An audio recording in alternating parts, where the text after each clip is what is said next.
I've been in the US for 12 years, so I spent most of my life in Canada. And I grew up in a loving home. I had a loving family, but we were broke. And I mean like had food delivered to our door broke. I'm talking about the church that we went to supported us. We lived in the church home for about 3 years, rent-free, because if we didn't have the opportunity to live in that home that the church owned, we would have been homeless. Okay, so that kind of broke. And I remember I was in 7th grade when the big box of food and house supplies showed up at the door. And I heard a whisper. And it said, "This is not going to be your life. You're meant for more." Now, I heard the whisper again when I was 19 years old, when I was sitting in a room similar to this, watching a gentleman on stage named T. Harv Eker. How many of you have ever heard of the #1 best-selling author, T. Harv Eker? Excellent.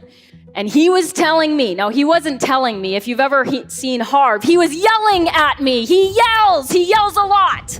Okay, so he was yelling at me that I could be free, that I could be financially free, that I could be a millionaire. Holy, I left there on cloud 9. I'm like, I'm gonna be a millionaire, right? This is me at 19. The first person that I saw that I knew, I was so excited, I told them all about it. And guess what they did?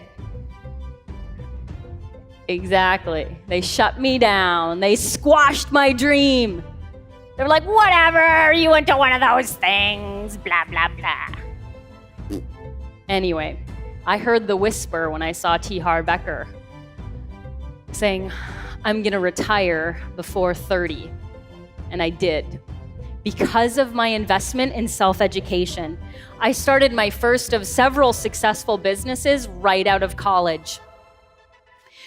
I love business. I love it. It creates value. It solves problems. It helps people. How many of you like to help people? Excellent. Yes, that's exactly what we do in business. We help people. The more people we help, the more money we make. This is a good thing. So I've created a life where I literally make millions in my business, and I have a couple. So one of my businesses is very consumable heavy, the other is service heavy, but either way, money is coming in whether I work or not. I manage my businesses in about 8 to 9 hours a week. The rest is free time. How many of you like that kind of lifestyle?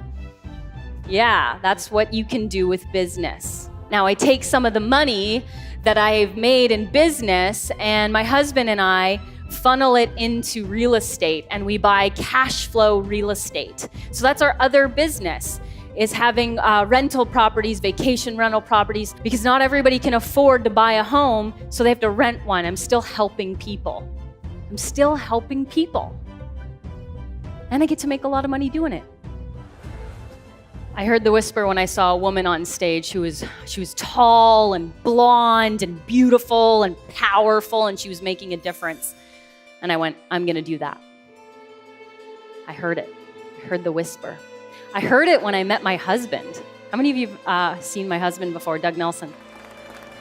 He's an incredible person.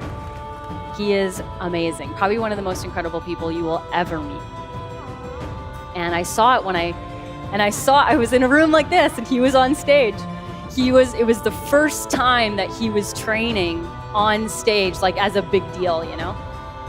And I was kind of upset because I had invested quite a bit to be there, and I'd brought a whole bunch of friends, and here's this nobody who's gonna be training us. Within 5 minutes, I heard the whisper, you need to meet this guy. And I did. And then I stalked him for the rest of the weekend. So he always jokes that he needed to get a restraining order or marry me. And so I knew what I wanted. I knew he was supposed to be in my life, and I followed the whisper. I'm blessed that I listened to my whisper. I'm grateful that I do, because guess what? The doubts and fears that happen up here, they're a lot flippin' louder. The doubts and fears that come from your friends and family, way louder. True or true? Yeah. But if you listen to the whisper, you have to choose to do the courageous thing. And to follow it is the courageous thing. It's not always easy, but it's fucking worth it. How many of you are ready for worth it?